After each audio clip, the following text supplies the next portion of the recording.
Hey guys, it's Mitch. How's it going? It's time to go over the nuttiest crossover of the 90s, my personal favorite crossover of the 90s, maybe of all time. We're looking at the ROBOCOP versus Terminator miniseries from Dark Horse in 1992. So this is the supercut of 4 videos that I put together over the course of the last year, covering the 4 issues in this series. And I thought it'd be a good idea to put it all together here so that it can all be watched in one go. And you're not like watching the first one and going, okay, where's the next one? And scrambling looking for it. Nobody needs that. And this is a series that deserves to be watched all in one go. This is Frank Miller, Walt Simonson, Steve Oliff, and John Workman going balls out for over 80 pages. So we'll kick things off with a bit of history first. If you want to just skip ahead to the issues, I have left chapter breaks in the description. But first, it's important to establish where Dark Horse was at this time. Dark Horse, of course, was the publisher for the ROBOCOP vs. Terminator miniseries.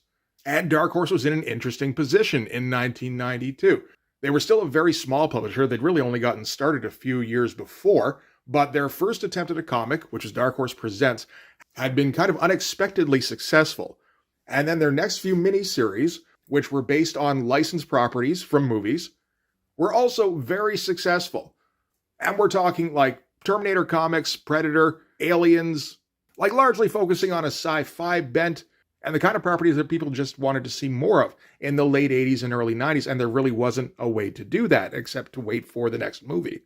And then in 1990, Dark Horse hit their first home run by putting out the Predator vs. Aliens miniseries, which was a very smart move because that's the kind of conversation that had been dominating comic shops for a few years previous, really ever since 1987 when Predator came out. Like, I think it's important to remember at that time, there was no notion that there would ever be an Alien versus Predator movie. So it was just the subject of discussion, who would win. And to have a comic publisher, like, take the fans up on that and go, well, here, let's find out. That was absolutely wild, and was Dark Horse's first blockbuster success, to the point where it encouraged Dark Horse to keep going down that route, with more Alien versus Predator series, and Batman versus Predator, and eventually leading to, well, okay, what other properties do we have that we can start crossing over? And they took a look at a couple of sci-fi properties they had in Terminator and ROBOCOP and went, oh shit, that looks like a fun fight, and started thinking about how to get that together. And the first puzzle piece fell into place immediately because they had a writer who was working with them who had written scripts for ROBOCOP 2 and 3. And that was Frank Miller. Now, those scripts were not something that Frank Miller was particularly happy with, or at least how they got treated. Because by the time anything in those scripts got to the screen, they had been through so many test screenings and producer notes and budget meetings that they were cut up beyond recognition. And Frank Miller had to just kind of call it a loss and go, okay, well, at least now I know never to deal with Hollywood again. And went back to comics and specifically creating a passion project that he'd been thinking of for a while in Sin City. And that, of course, was extremely successful. So when Dark Horse approached him about doing a ROBOCOP vs. Terminator miniseries, I think the president, Mike Richardson, suggested that he could use some elements from the rejected scripts. And that seems to have gotten the wheels turning in Frank Miller's head, to the point where he started thinking of a story that was so big and so over the top that it would be completely unfilmable. And if you're going to come up with a gigantic, unfilmable sci-fi idea, you kind of need an artist who can pull that off. And so Mike Richardson approached Walt Simonson, who was currently without a project. He had just wrapped up the last of his incredible Fantastic Four run, and he was experiencing some corporate burnout and taking a little bit of time to himself. So when Miller and Richardson approached him about, maybe you want to take part in this sci-fi epic that is basically going to take advantage of the fact that comics have an infinite budget and will have virtually no supervision from editing staff, that was the offer Walt Simonson seemed to be waiting for. And so they came up with the most bonkers, end-of-the-world time travel story the comics had ever witnessed. So let's get into that story, starting with issue 1. So why don't we get into it? We can start with the cover. That's a pretty good one. There's some pretty weird perspective going on this thing, like with the highway here. I don't know what angle this is. We're getting a very low angle on ROBOCOP, but we're looking straight on at the Terminator here. And I feel like that doesn't quite work together, but I think Walt's just kind of having fun drawing shit. I'm going to draw some futuristic buildings in the background. I'm going to draw a whole bunch of Terminators in this thing, so let's just have some fun doing that. Get our Simonson metal textures. There's going to be a lot of that in this thing. And yeah, I think Dark Horse definitely went all out because there's also some silver foil on ROBOCOP here. And is it on the title somewhere? I think it is in the ROBOCOP logo. Yeah. That's not something Dark Horse did very often at all. I'm not even sure if they've done it in any other comic. I assume they have at some point. So this is going to be, as I said, written by Frank Miller, penciled in ink by Walt Simonson, lettered by John Workman. So in other words, this is going to be a good time.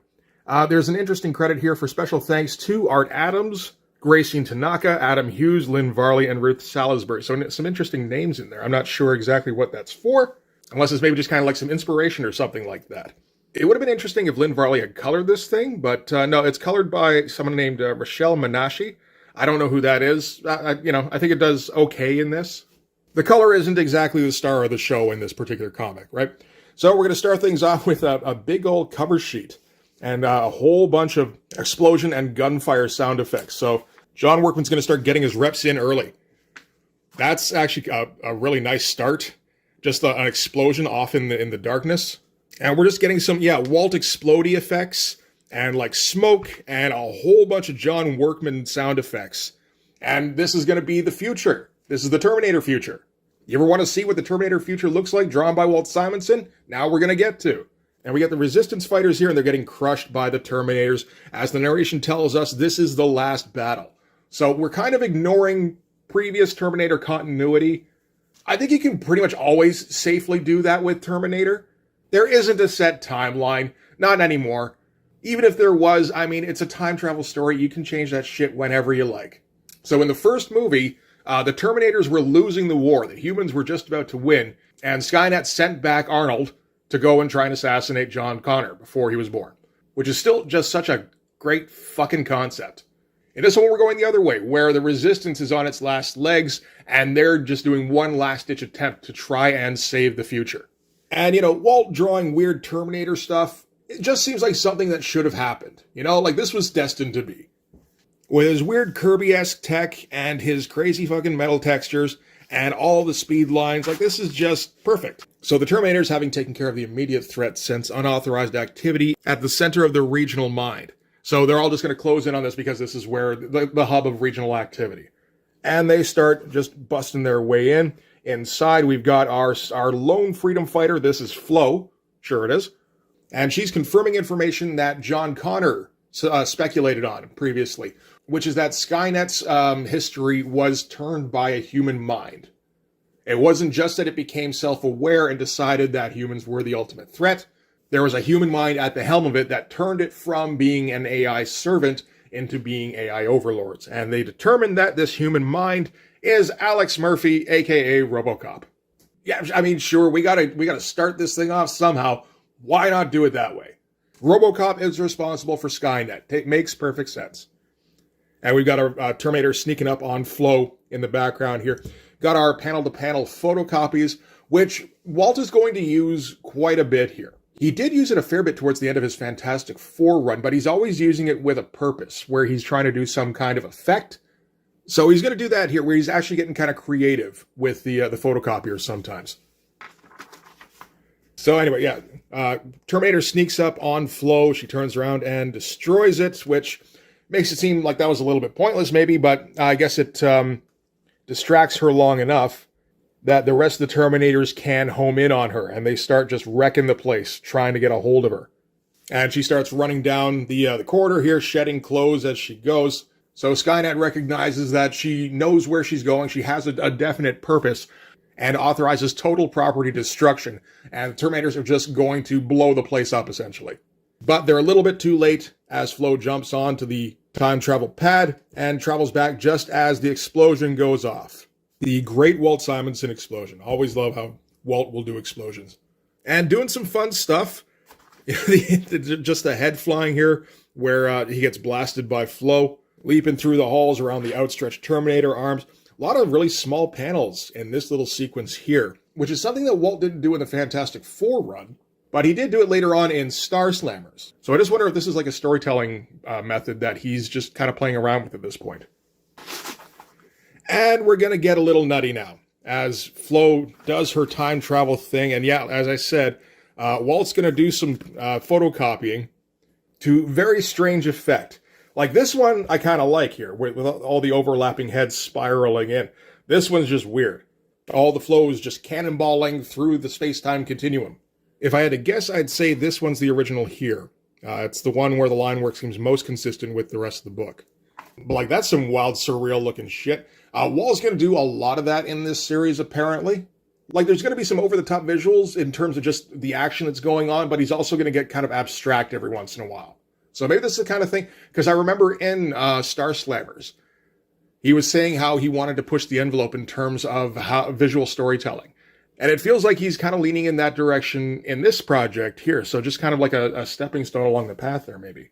So Flo has her mission to kill the fiend who started it all, to kill Alex Murphy, back before the war, before the Terminators, to a happier time, a quieter time.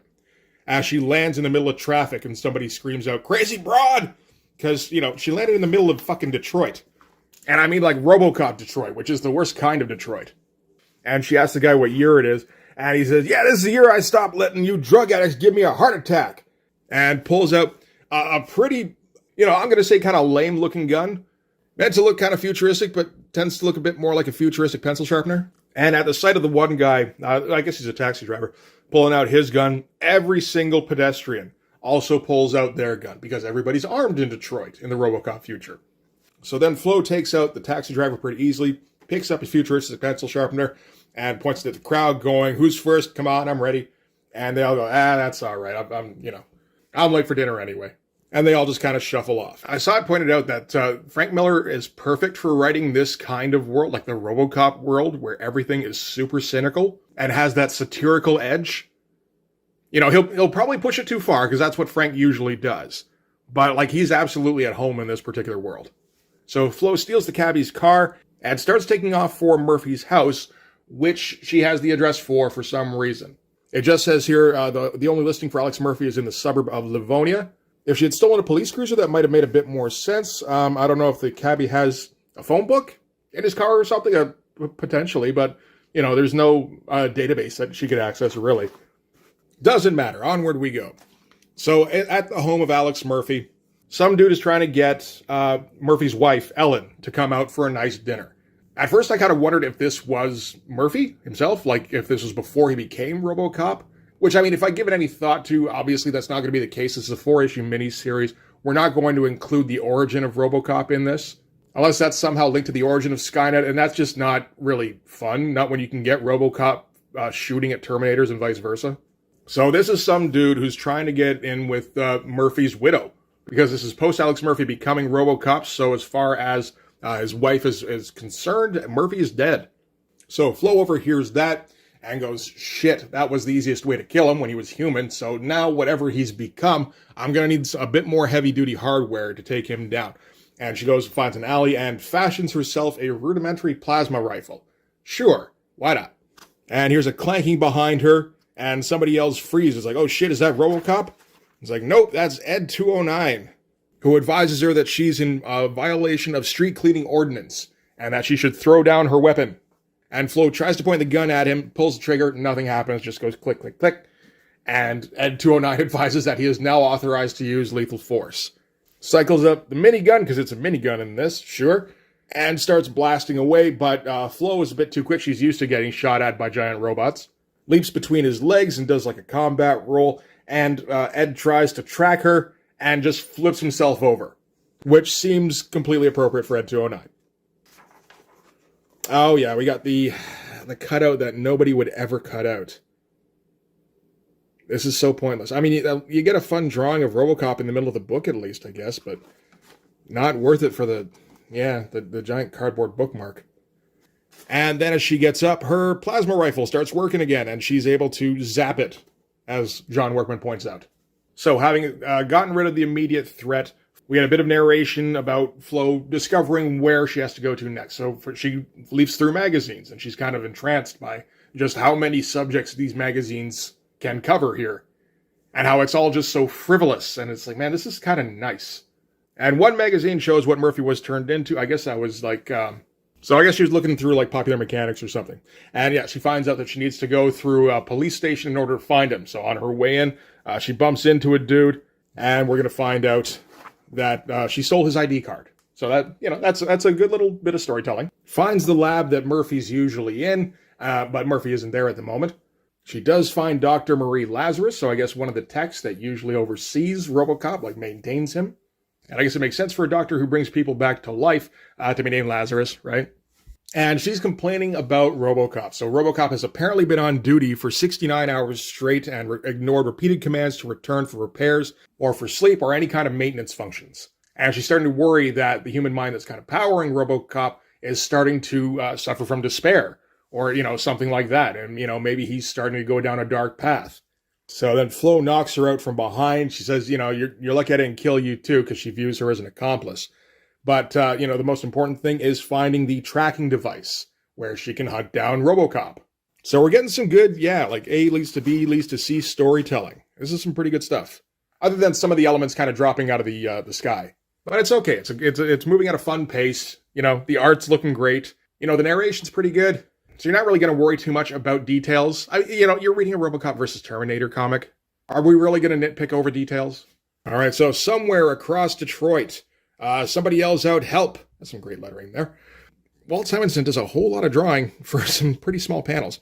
But this gang here has kidnapped the wife of some wealthy industrialist. And they plan to ransom her back. But they pulled this in the wrong city because in the basement, the wall starts getting knocked in and then just completely collapses. I think they're all shooting down through the floor here. That seems to be the case. Yeah, I think because RoboCop comes in and all the bullets are just kind of raining down on him. That's weird. And then he kicks out one of the supports and all of the would-be kidnappers start falling through the floor. This is some like slapstick kind of action. I think we're going to get some of that in this. It's not going to be the whole thing. That's not the only kind of action we're going to get. But Frank and Walt, I think, aren't afraid to get a little silly sometimes because it's a silly kind of concept. So RoboCop pulls his gun while all the criminals open up on him. And we get the RoboCop vision while he just, bullseyes every single one of the kidnappers. Walt getting bloody is something you don't see too often, I feel like.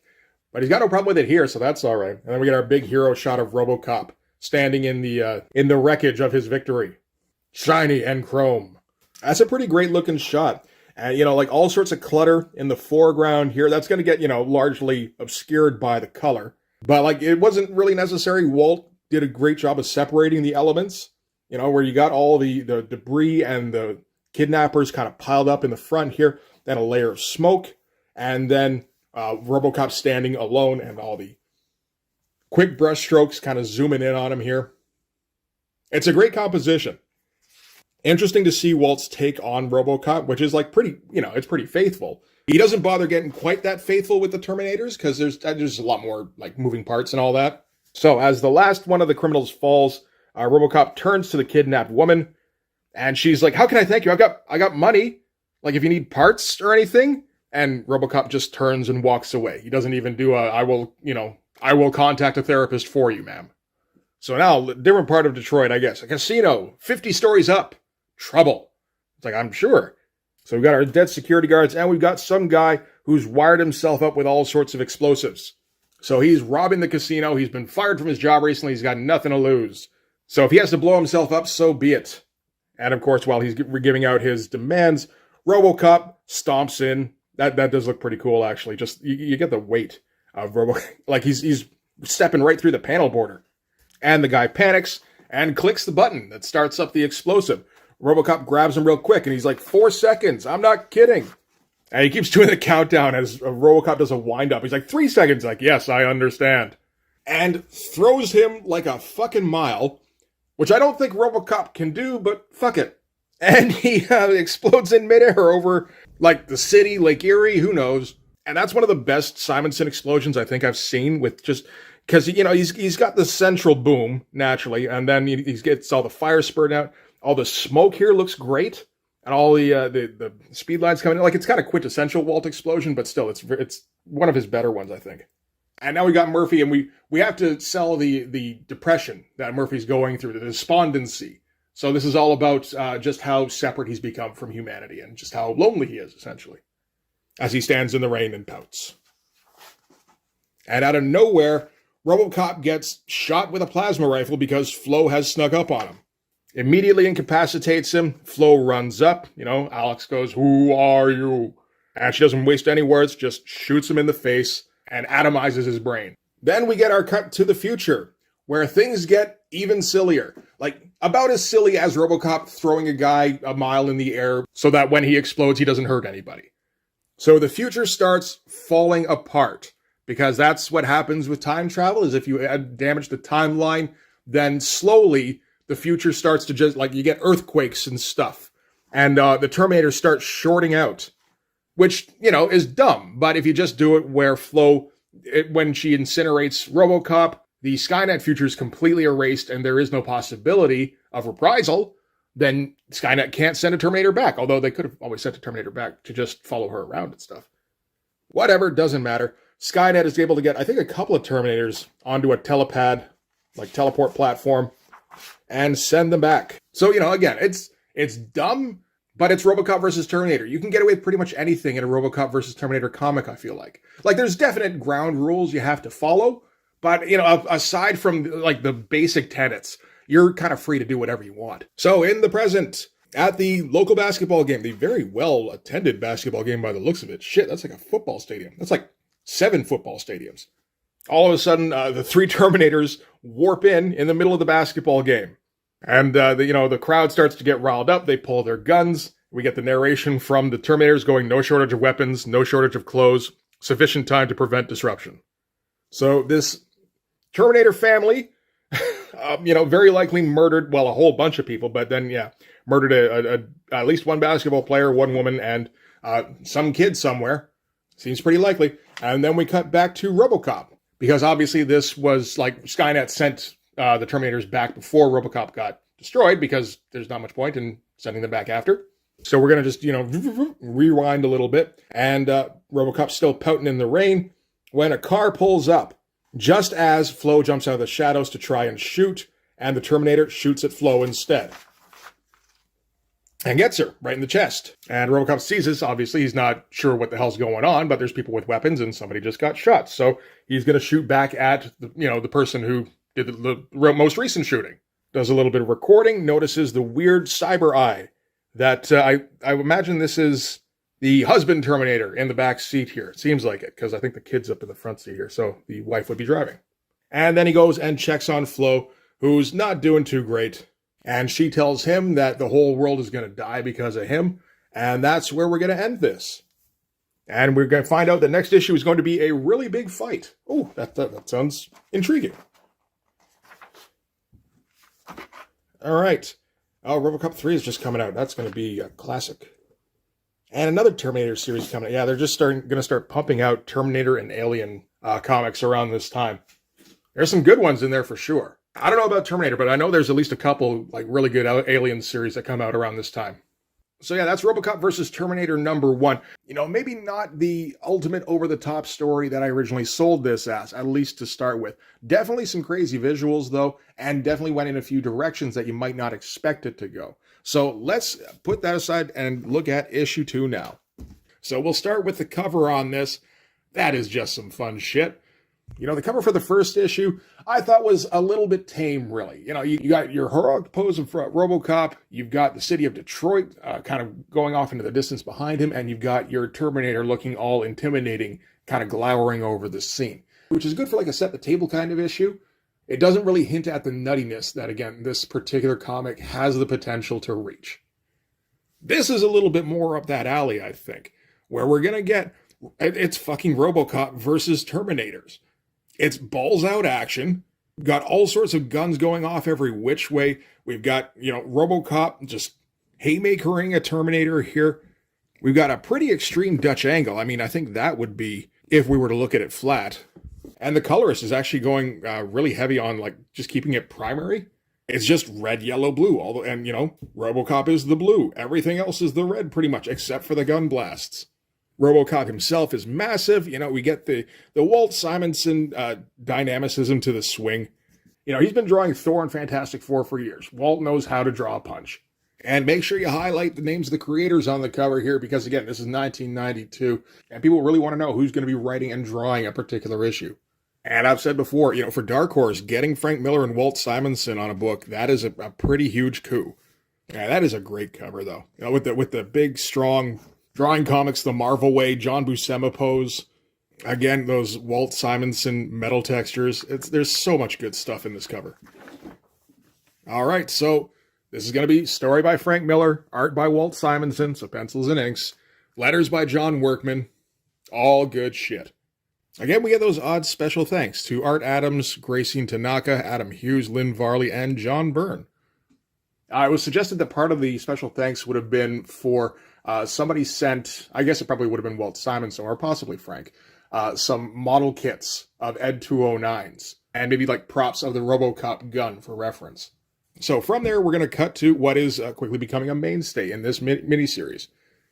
So this is the front page where we just get the number of the issue and the John Workman lettering as we get, I think that's an E. So E repeated. So something falling. And it continues and gets a little bit louder. So this is going to be back in the future. So just to do a quick recap of what was going on in the last issue. This is all set in motion because, well, we started out in the Terminator future, and in this version of the Terminator future, the Terminators are about to win. Humanity is on its last gasp. And as kind of a Hail Mary, they sent a hero back in time to try and save the timeline and end the war before it happens. Kind of the reverse, really, of the way the first Terminator movie plot went. So the reason they went back in time was because they determined the source of Skynet, the mainframe that operates the Terminators.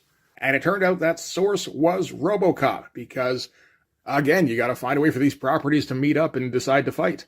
So the last hope for humanity, Flo, goes to Detroit of the near future and tracks down Alex Murphy, otherwise known as ROBOCOP. ROBOCOP at the time is in the middle of kind of an existential crisis where he's in a constant depression. He won't go back into the police precinct for maintenance. He just keeps going out, keeps dealing with criminals. And the reason ROBOCOP is in a depression is because he feels he's more machine than man, and he's basically an outsider. He doesn't have anybody that can relate to him. And, which is kind of smart, because that is the kind of thinking, I suppose, that could eventually lead to ROBOCOP separating himself from humanity and possibly diverting Skynet into being a world-conquering factory for killer robots? Sure, right? We don't have to get too in-depth in that shit. All we need is like the barest reason for ROBOCOP to punch a Terminator in the face, and we'll take that. So, in that first issue, Flo did track down ROBOCOP. Flo actually killed ROBOCOP, which started to destroy the future, and the Terminators had to respond by sending back their own heroes. So 3 Terminators got sent back to just before Flo shot ROBOCOP, and they managed to intervene and shoot Flo first instead. And that was kind of where we left off. So now, this is cutting back to the Terminator future, and we're setting the stage for exactly what the stakes are, which is ultimate, really. We're not even down to the last resistance force for the humans, we're down to the last human. And Frank's going to give it to us from the Terminator's perspective, so basically what their philosophy is, I suppose. Says it began as wriggling blobs in limpid puddles. It grew legs and claimed the land. It smothered the world, moist, loud, disorganized. It thought itself wise. It thought its mushy brains had conquered the planet. It wasn't its brains. It was its endless, sweating spawning. It spawned and spawned, spewing out new flesh faster than the old could die. So kind of similar, really, to the motivation of machines in The Matrix, I suppose, really. Or of Agent Smith, anyway. Where they just have this sense of contempt for humanity and they find them revolting. So we're going to start things off. That E turns into an explosion, so that was naturally a bomb falling. And so the last human on Earth turns out to be a small boy with a big old gun. And he's, just running around in Terminator future with explosions going off all around him, giant John Workman lettering assaulting him at every turn. Tries to make his way for shelter, another explosion goes off, sending him flying. There's some pretty good looking stuff here. Still not crazy, I know. I keep promising crazy, and we're not quite getting there. And I don't think we really did get there. Or at least not quite all the way in issue 1. And I felt like that was a little bit of a letdown. But like issue 1 was all about plot. And it worked extremely efficiently through it. Giving you the scenario of the Terminators, giving you the, your main character in Flo, and getting her working, and getting like false starts in there for her, where she starts investigating down the wrong path at first. She has to do a couple of avenues before she finds what she's looking for. But, getting her to ROBOCOP, giving us RoboCop's state of mind at the time, killing him off, and then getting the Terminator's response. Like, there was a whole lot of shit they had to pack into one issue.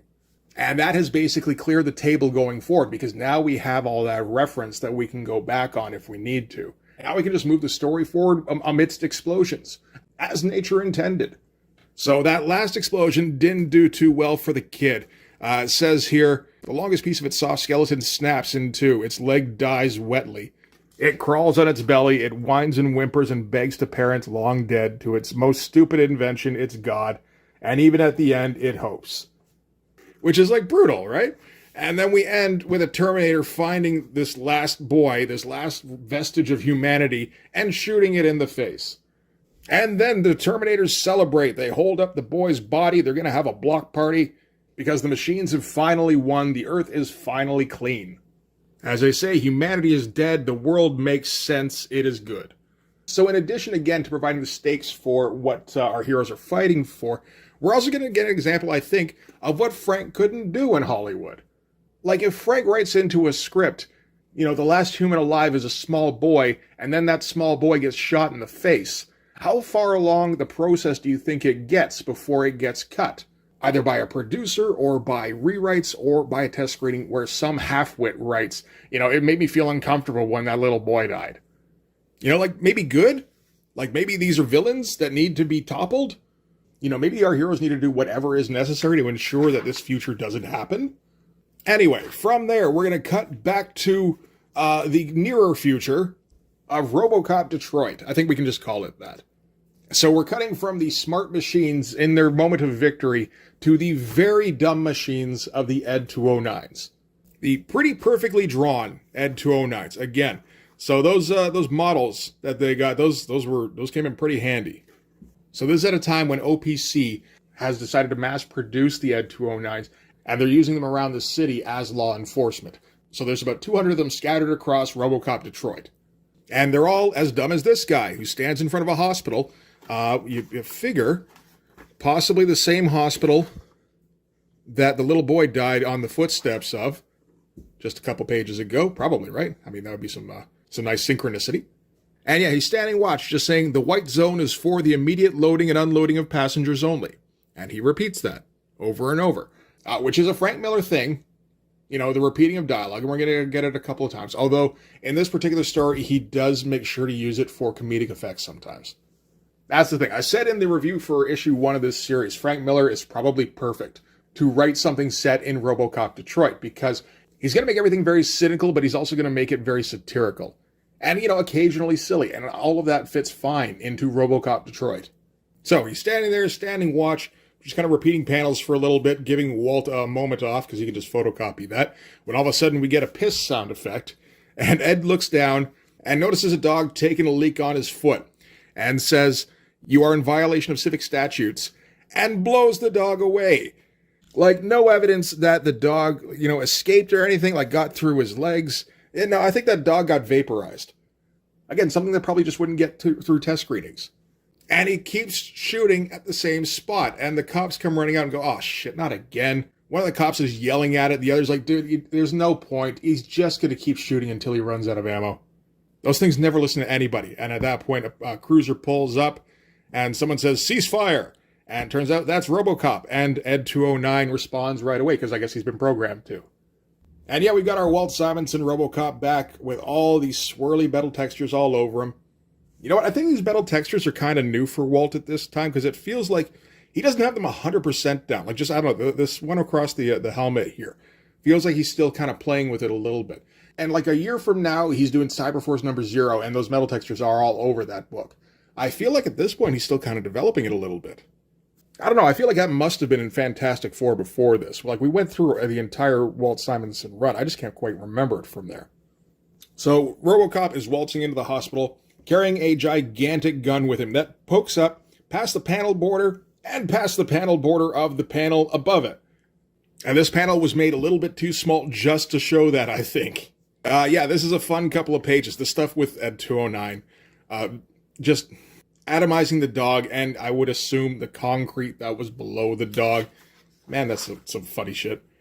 All right, RoboCop waltzes through the waiting room of the hospital, still carrying the gigantic gun. Nurse approaches him, says, excuse me, sir, I don't think you can have that gun in here. RoboCop says, don't be concerned, ma'am, I won't kill anybody. And it's like, oh, well, good, that is reassuring. And all of the civilians who are in the waiting room, like, nobody panics. They're all just like, wow, look at that gun, that is awesome. Because again, this is the RoboCop Detroit future where every single civilian is armed, so they can just appreciate a law enforcement officer having a gigantic gun. That's as it should be. So RoboCop is going to the hospital because he has to go and check in on Flo, who has survived being shot by the Terminators at the end of RoboCop vs. Terminator #1. And the giant gun that RoboCop is carrying around in the hospital, this is the plasma rifle that she assembled during that issue. So he's in here to question her, and she, of course, views him completely as the enemy, because he's the root of all evil, as far as she's concerned. You know, money isn't the root of all evil. RoboCop is. And she spits out what the deal is. As she says, when they plug you into Skynet in a couple of years, when your mind makes the Terminators possible, when your mind starts a war that wipes us out, maybe then you'll get it. And RoboCop's analyzing her voice and her physiology and determines that, at least as far as she's concerned, she's telling the truth. And Flo says, you want proof? Stick around. They'll come for me. They have to come for me. Because of course they do. If she survives, she could still be successful in eliminating RoboCop and eliminating the Terminator future. You know, since part of his brain is computer, yeah, it has to be logic-based, but at the same time, I imagine it has to weigh every possible continuity eventuality as possible. And it's like, okay, how much credence does this particular one have? And he thinks to himself, okay, well, you know what, we can actually check this out a little bit. Because as a robot that is being controlled by at least part of a human mind, I can navigate the robot part and discover the possibility of this kind of turn of events. You know, I can follow the lines of probability and go, okay, if this happens, then what happens then? So he hooks himself back up into his maintenance chair here, and he's going to delve into the RoboCop programming, which is what this is going to represent as Alex Murphy goes flying through his own software. This is another scene that I feel like Frank Miller has in here specifically because it would be almost impossible to put into a movie in 1992. Or at least, you know, to put into a movie and make it look good. You know, like in 1992, is Lawnmower Man out yet? You might be able to make it look like that. I don't know if you want that. So we get, yeah, Alex Murphy flying through, like just kind of flying through microchip land. We're going to get a horizon shot of the Earth with Skynet satellites in the sky. We've got the looming possible future of the Terminators, which Alex Murphy flies right into to investigate it. And he's thinking to himself, he's going, conjecture, guess, free associate. Is it possible? Can his mind make the computers think and desire? Yes. Can he give them life? Yes. So is Alex Murphy giving Skynet life possible? Yes, by that rationale. Nuclear war, the Terminators, it is possible. And then from there, the leap is, you know what, actually, it's probable. Actually, worse than that, it's inevitable. Which I can almost see. Because you have to assume there's so little organic material left in RoboCop that RoboCop himself is virtually immortal. They can probably keep the hypothalamus alive as long as they need to. So if something like this depressive episode does get low enough, and he does just kind of go down the wrong mindset, which, you know, if he lives long enough, is almost certainly going to happen. You know, there's no way that a human mind, or even part of a human mind, can sustain this kind of existence for decades or centuries. Then yeah, eventually it's probably going to go mad and is going to decide to take it out of the human race. You know, I can see that kind of train of thought being possible. But like, how wild is this for a splash page, though? As the Terminator future swallows up RoboCop. That is some great shit. And I'm sure Frank Miller is just egging Walt on. Just be like, no, just come up with some of the craziest shit you can think of. I don't want anything in this being run-of-the-mill. I want this being something that really only comics can produce, because anything else, it would destroy the budget. Like, let's make a story that's so ridiculous, it would bankrupt nations if they tried to make it. The Doctor here has to slap him a few times to snap him out of it. And RoboCop knows what his course must be, because if this future is inevitable, then RoboCop has to take action to stop it. And he does know what he can do, at least in the short term, because, you know, he saw Flo. She said they're going to be coming after me because they have to. So RoboCop knows that he has to go to the hospital and stake it out, essentially. Meanwhile, the Terminators themselves, what are they up to? They're at a motel killing blind people. Well, one blind person anyway, because the one Terminator, He got some damage to one of his eyes, which reveals, the robotic eye underneath, the cybernetic eye. And the blind dude's got glasses. Terminators are in complete contempt of this defective human that's being allowed to live, so they just kind of crush his heart, take the glasses, and they go along their merry way. Next, we're going to cut to an intersection 20 blocks north, where an Ed 209 security unit tries to direct traffic with poor results, as an Ed 209 stands in the middle of a gigantic car pileup.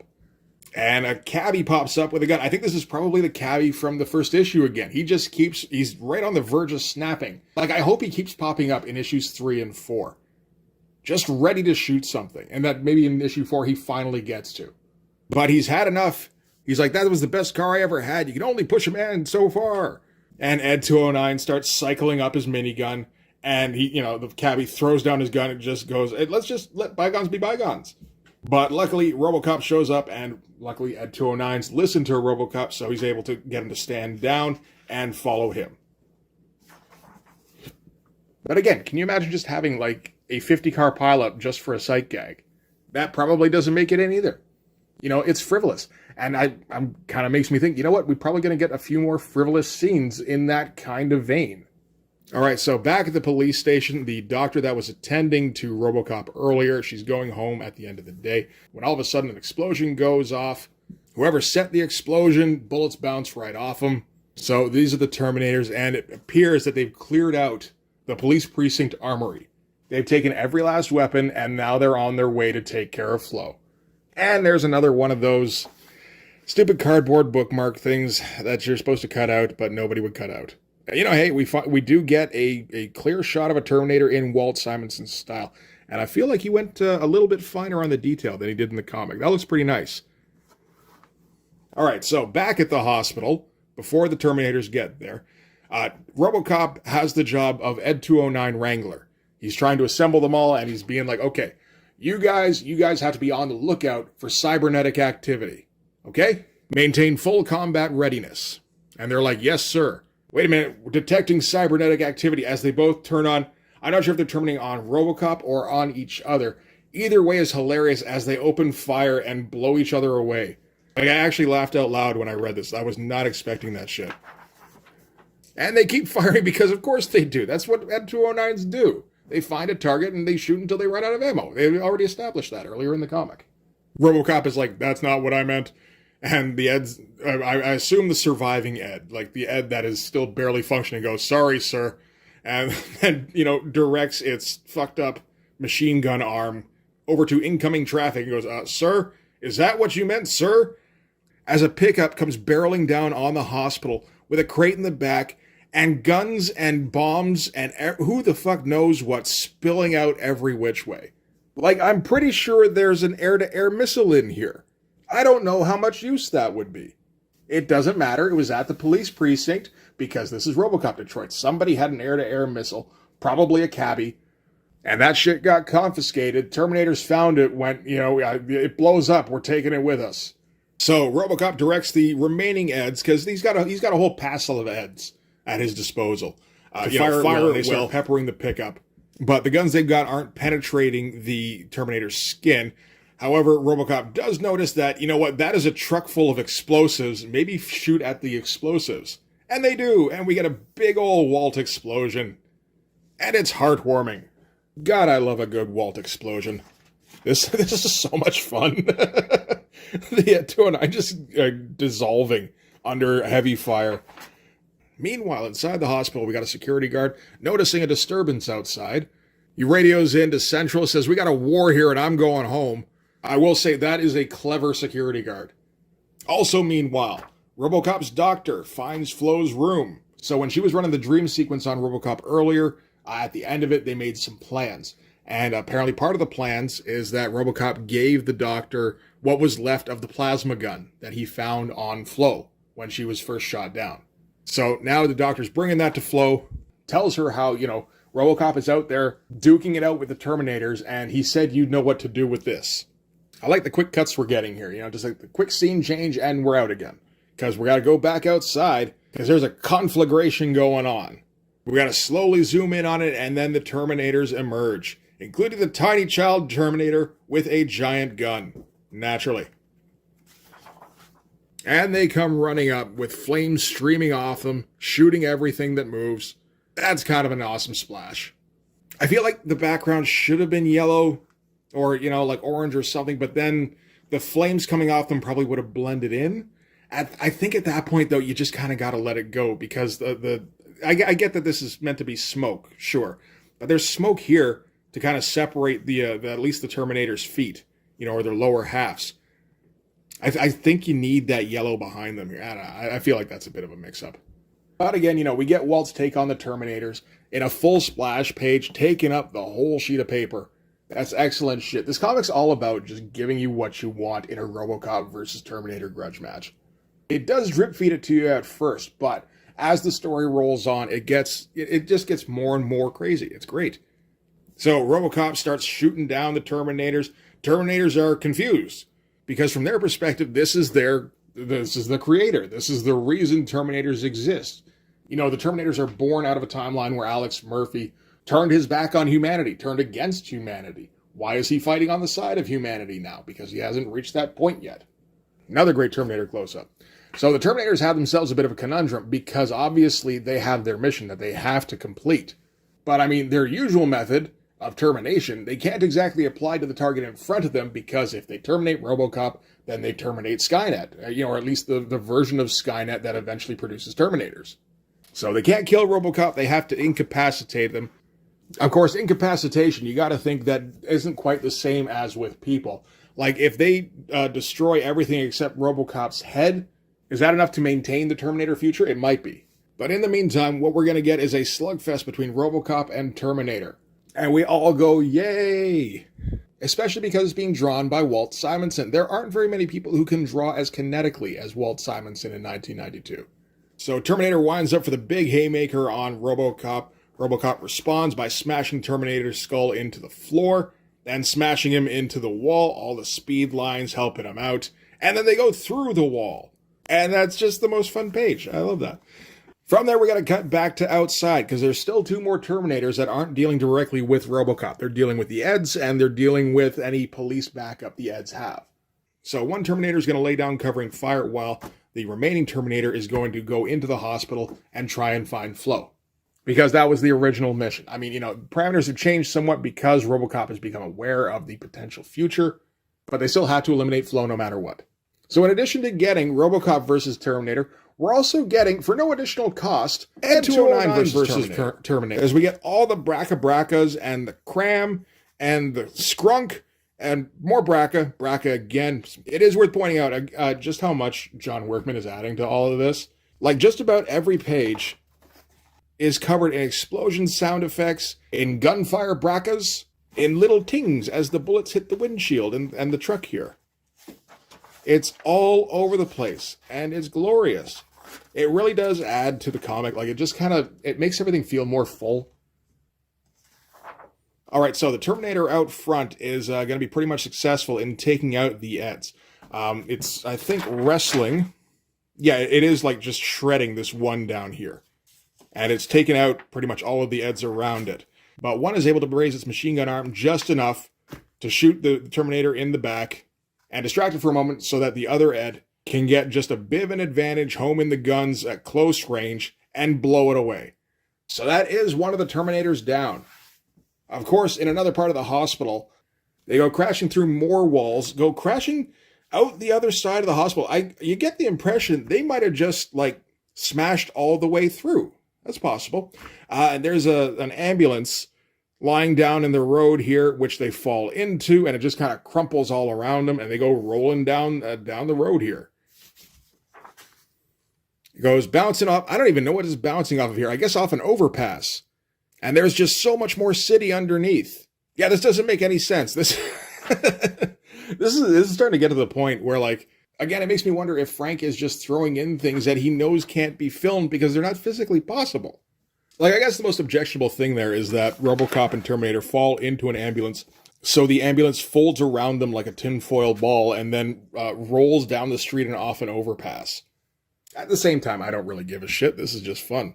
We're getting more of those impacts as RoboCop cold cocks the Terminator. Terminator responds by kicking RoboCop in the face. John Workman, making sure to point out that these are like metal sounds, like conk and clink, so that we don't forget that these are robots fighting and that there's some weight behind these hits. They kind of get some close quarter battle going on. They're just like grappling now. It looks like the Terminator's just wailing away on RoboCop at this point. Yeah, smacks him in the face. RoboCop hits him back, knocks some of his Terminator teeth out. I can't even tell what's going on here. I'm pretty sure this is RoboCop's arm that the Terminator's hanging on to. And then just more impacts. It doesn't really matter if you see the exact hits anymore. You just know that there is frenetic robot punching happening. I think you've seen enough robot punching to know what it's probably going to look like. And I mean, this is 1992. 1992 is not unfamiliar with gratuitous action. At the same time, I gotta think that, like Walt and Frank are still at the heart of it. Like, old school comic guys. Like, they both started in the 70s. And like, what are we on? We're on 2, 3, 4, like 4 or 5 pages of robot punching. I gotta think that feels like we're just getting gratuitous, or maybe like 3 did, and then they pushed it for an extra couple. Of course, if it was a Liefeld book, it would be 22 pages of splashes of robot fighting, and then at the end, RoboCop would be like, "I won," and then he'd have to jump out of the installation they were fighting in as it blew up behind him. Back inside the hospital, I think this is the child Terminator. This is the one that's searching out Flo, kind of walking through, and we get like this feels like a slow head turn with the as we get the E of the plasma rifle like loading up, and turns and sees her and just gets fried. So that's 2 Terminators down. So they got to go and check on the third one, which is, like somewhere in the city. I wonder if they have to jump off the overpass to find it. You know what? Actually, thinking about it, it probably wasn't that hard to find. You just follow the trail of debris. And somewhere off in the distance, an explosion goes off. Another great fucking Walt explosion. God, those are so good. Figure starts walking out of the smoke. Flo has to take aim because, who knows? Only it's RoboCop triumphant. As we get RoboCop just torn to pieces, got an arm completely missing. But Terminator fared a little worse as he holds up the skull like a victory trophy. And Dark Horse cheers because they've got an image they can use to promote this thing for the last 2 issues. And if you put that in a magazine and someone sees it, there is no way they are not buying it. Because that is fucking awesome. That is just everything you want out of this thing. Hey, Dr. Giggles. I never saw Dr. Giggles. I wonder if that's good. So that's RoboCop versus Terminator number 2. As you can see, we're starting to ramp things up a little bit. We did get our RoboCop versus our Terminators in this, as well as a bunch of Ed 209s. Can't exactly complain about that. In a gritty street fight that would have definitely stretched the budget for any kind of movie adaptation, but maybe still not quite as over the top as you could possibly imagine. So we gotta keep going. Let's take a look at RoboCop versus Terminator number 3. We can start with the cover. This is probably the weakest cover from this series. It's not a very clean composition. There's honestly not even really much of a focus. It's like, should I look at RoboCop? Should I look at the Terminator? Should I look at RoboDog? Everything looks good, but nothing looks particularly great. So, from the outset, you might think, oh man, this one's not going to live up to the other ones. Well, we'll just see. So, the main contributors on this are Frank Miller doing the stories, Walt Simonson doing the art, pencils and inks, John Workman doing letters, and Steve Oliff doing the colors. It's a fucking all-star team. And we start the way we've been starting over the last 2 issues, with a mostly black front page featuring the RoboCop vs. Terminator logo, and the big number indicating which chapter this is, and some kind of indication of where we're going, although at first this is unclear. But flipping the page might help, as we see a fleet of Terminator spaceships heading out to the stars. So this takes place after the Great War between Terminators and the humans has been concluded, with the Terminators, of course, declaring victory, and then wiping out what appears to be all organic life from the planet. We got Frank Miller's narration here, and I gotta say, Frank Miller's pretty good during this entire series. No exclamation points throughout, because of course, Terminators don't get excited, but the narration goes, "Victory. Planet Earth is saved. The last of the whimpering, chittering infection is gone. Humanity is dead. Humanity and all the rest. All the buzzing, twittering, dripping, drooling things. The living things. All of it is gone. All of it crushed, flattened, processed, converted into naked energy, into fuel for the Terminators. Victory. Again, we get that Frank Miller kind of repetition. It is kind of endemic throughout. Planet Earth is silent and cold and clean. Planet Earth is organized. But still the mission is not complete. Worlds await, galaxies teeming with life, with chaos, a universe to organize. So having cleansed the planet Earth, the Terminators have built themselves an armada and are going to expand, with the objective of wiping out all organic life in, I don't know what the scope is. Is it the quadrant, the galaxy, the universe? Doesn't matter. All that matters is we got this double-page spread from Walt Simonson, and I'm happy. With all these ridiculous Terminator ships coming from a central point, doesn't make any sense for the ship to have a Terminator head on the front. The whole reason Terminators have a skull head is because they're infiltration units, and their endoskeleton is meant to mimic the frame of humans. But fuck that noise, right? What we need is Warhammer 40k battleships with skulls on the front of them. Walt even got to draw stuff in space, which Walt loves. You get a bit of a close-up on the prow of one of these ships, and you can see some tiny little Terminators just standing there in the void of space, because, what do they care? And we're going to cut back to that great splash page from the end of issue 2 now. So we've set the stage with what the stakes are, which again are ultimate. Like we thought they were ultimate in the last issue because Terminators were poised to destroy all life on Earth. Now we're finding out their scope stretches just a bit wider. So now we got to reel things back in because we got us a story to tell.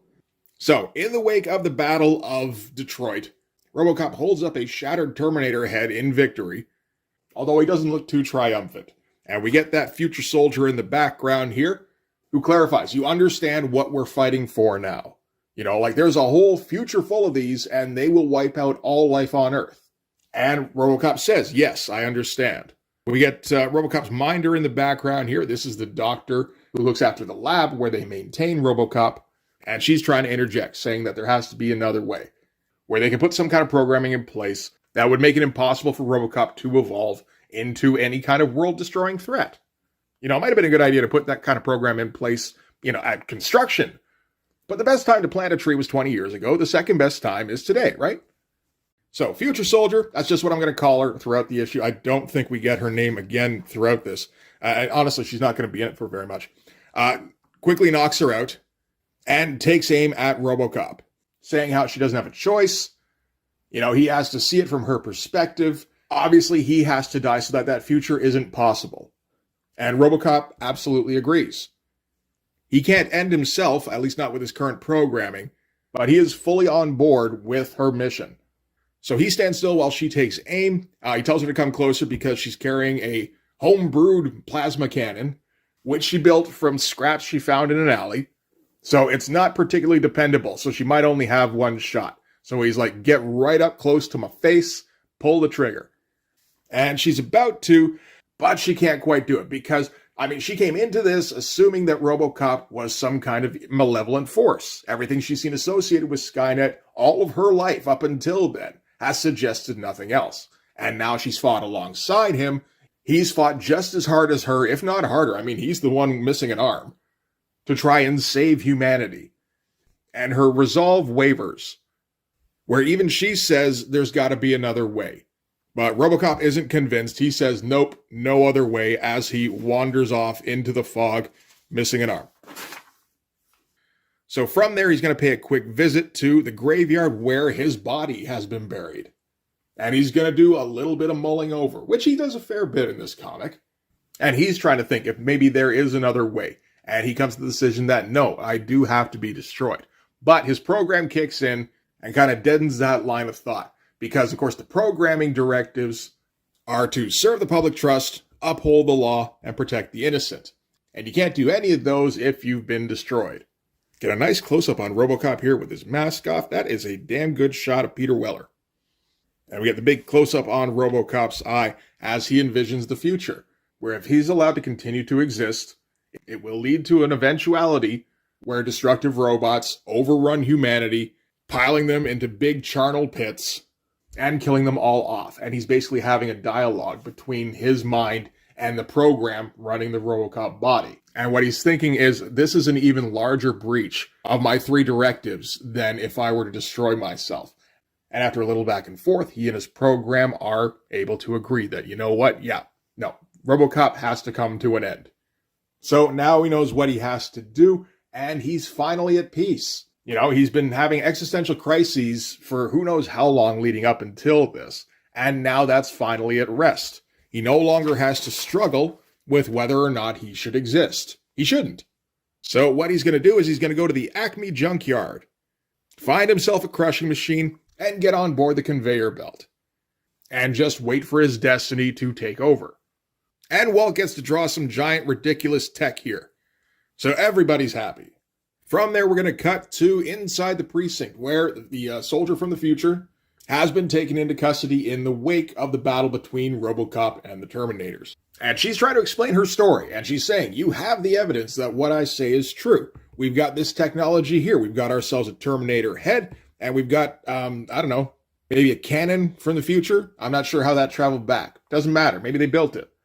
Honestly, it's a little refreshing how often you can read a ROBOCOP versus Terminator comic, and, you know, your mind starts wandering like, wait a minute, why would this be? And you just go, it doesn't matter. Why would you even bother thinking about that? There's more awesome in this book. Do you want to ruin the awesome? And I mean, that's a choice each of us has to make in his heart of hearts. Personally, I don't want to ruin the awesome, so I'm perfectly at ease with it doesn't matter. But all of the evidence that they've been able to gather up from the battle does seem to point in the direction of there's some kind of technology out there that is far beyond what, as far as anybody knows, anybody has the capacity to create in the ROBOCOP timeline.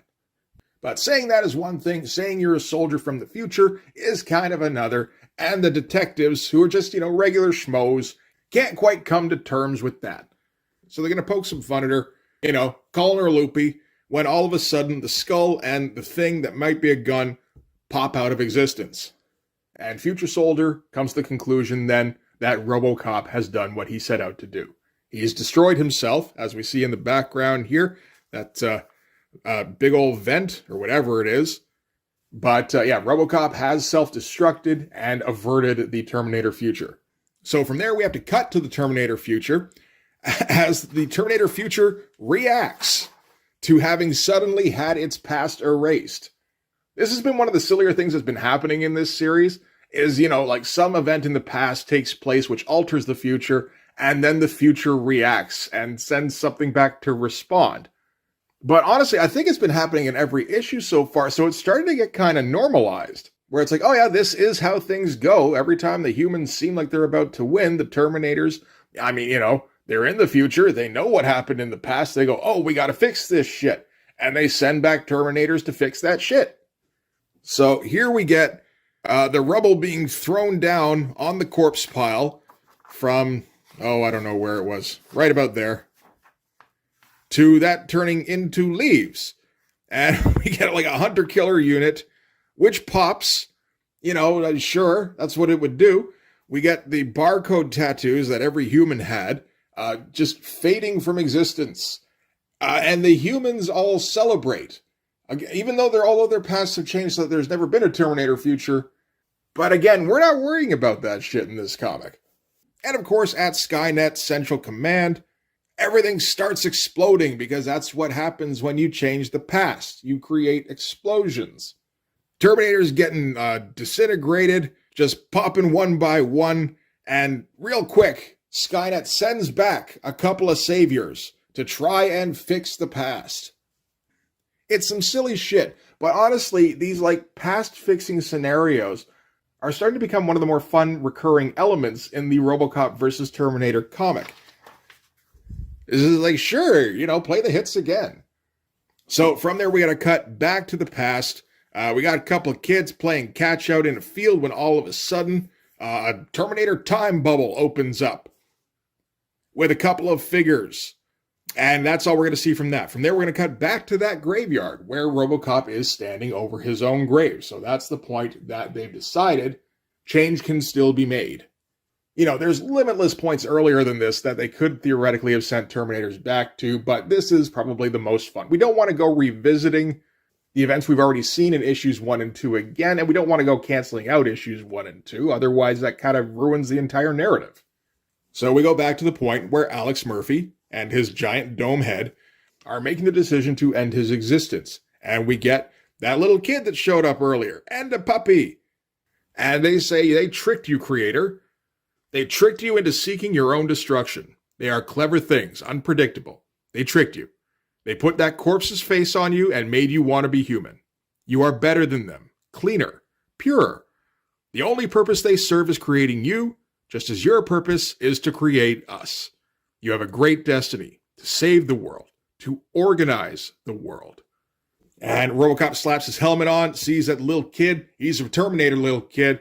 And RoboCop knows what to do with Terminators now as he unholsters his sidearm and blows that little kid Terminator away. So now we got us an action scene as the little kid Terminator gets shot right in the face, blowing half its skin off.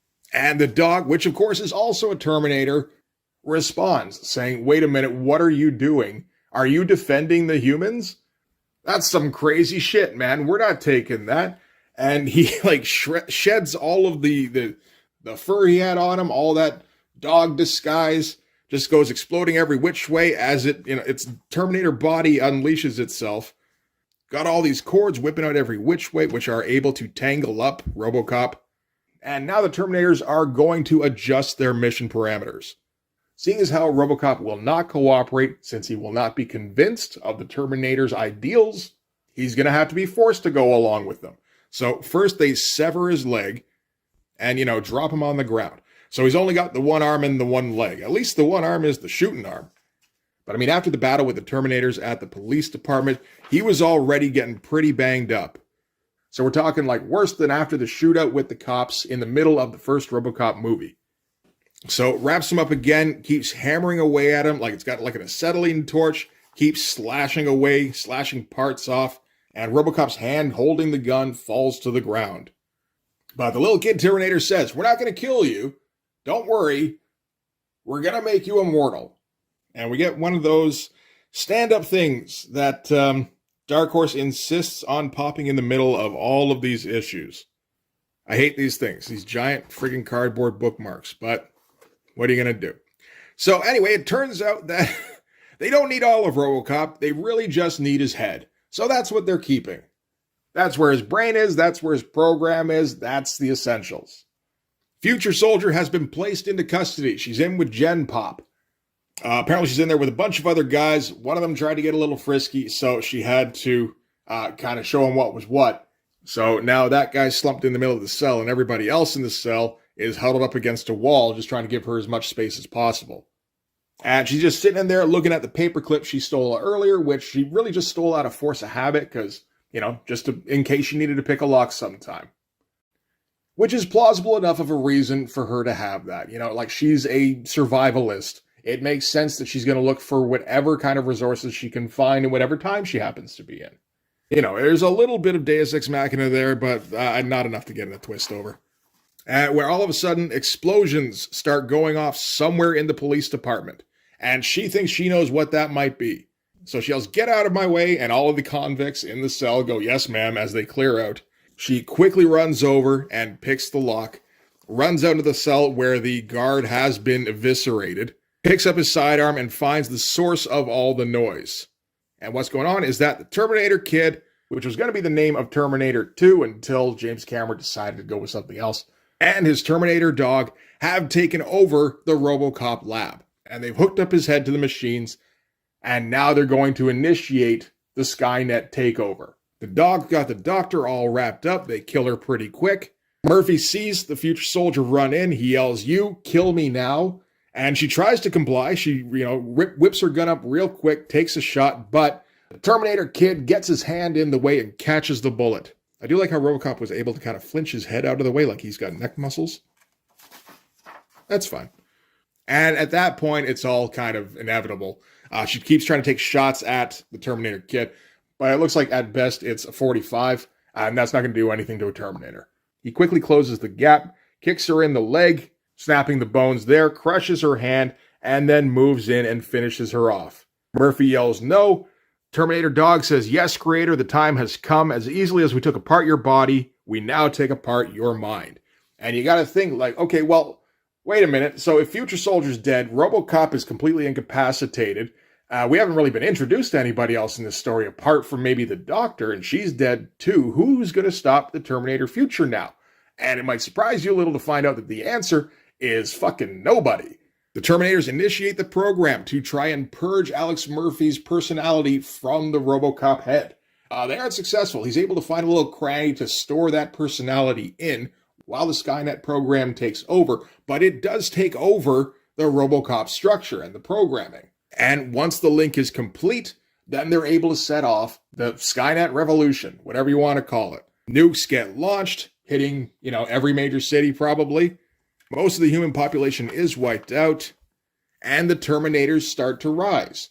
It says, Terminators stalk the survivors, tireless, merciless, and he is the cause of it all. We're going to get more of that Frank Miller repetition here. Billions die by fire, and he's the cause of it all.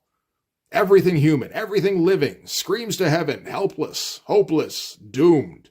And hell comes to earth, and he is the cause of it all. Love this shot of the smoking planet from orbit, with just eruptions going on constantly. That's great looking stuff. And we get another one of those close-ups on, mostly Peter Weller anyway. That one close-up was really the best one we've gotten. So with there being no way to fight off the advent of the Terminators, ROBOCOP decides he is the only one who can possibly stop this. So what he has to do is he has to become the ghost in the machine. He takes that personality that he squirreled away, and he keeps shunting it around Skynet's systems. They keep trying to track him down, but he's able to elude them. That is kind of the problem, I suppose, with hooking up to a cyborg consciousness, is that human personality is kind of stuck in there.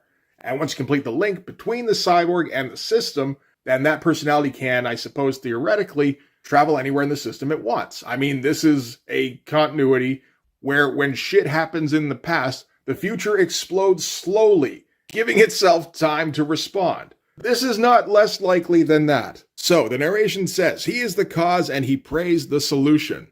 All that is left of Alex Murphy is a memory encoded to a program. He replicates himself, extracting what is most precious, most human, and with the most glorious mullet you've ever seen. No. And as the horrors continue, as the bodies are piled high, he races, hiding, flitting, from database to database, a virus, a ghost, a computer copy of a human soul. Time and again, the Terminators sense him, they hunt him, but he survives, replicating himself more quickly than he can be erased. And the decades rush by like a fever dream, and he waits for a single slim opportunity. So we are getting well into the Terminator future, where once again, they are wiping out, the majority of mankind. And the opportunity comes at last. A faulty security code that fails to guard the command center of a factory that makes Terminators. So anyway, Alex Murphy's personality takes over the command center of this factory. It quickly cuts itself off from Skynet, it locks down the center itself, and it destroys all of the active Terminators inside. And then it fashions itself a new body. He has the tools and he has the time. Time enough for a moment of vanity, using cloned flesh to build a face. So it's not quite ROBOCOP if he's got to have a Terminator skull underneath the mask, although that also would have been cool. So Terminators try to bust in, but he's also been building weapons, and he blows them away as soon as they come in. Get some of that great John Workman lettering. It's all over the place in this. Anytime there's any kind of action scene, it's all over the page. It's so good. But he quickly constructs a replica of the ROBOCOP body. Says time enough for sentiment, constructing a weapon that has a grip and heft he remembers finding comfortable. So reconstructing his original ROBOCOP sidearm, because again, it's iconic. ROBOCOP has to have that gun. Only now it doesn't fire bullets. He's upgraded it, so it's equipped with a particle beam. So when a Terminator comes running in, he's able to vaporize it. More reinforcements approach, an army. So he severs umbilicals, status operational, combat ready, target main weapons hold, fire. Looses off a missile that he seems to have attached to his arm, and flies out of there. And the Terminators all just kind of watch him go. Because what else do you do? You're not equipped with rocket boots. And then the missile goes off, exploding the main weapons hold, destroying the facility. And I guess Ultra ROBOCOP flies off to go and avenge the past and correct the future. And again, an awesome splash to end on. And we get the narration, he roars skyward, rebuilt, reborn, ready to battle a world of Terminators, ready to set things right. And that is where we are going to end that one.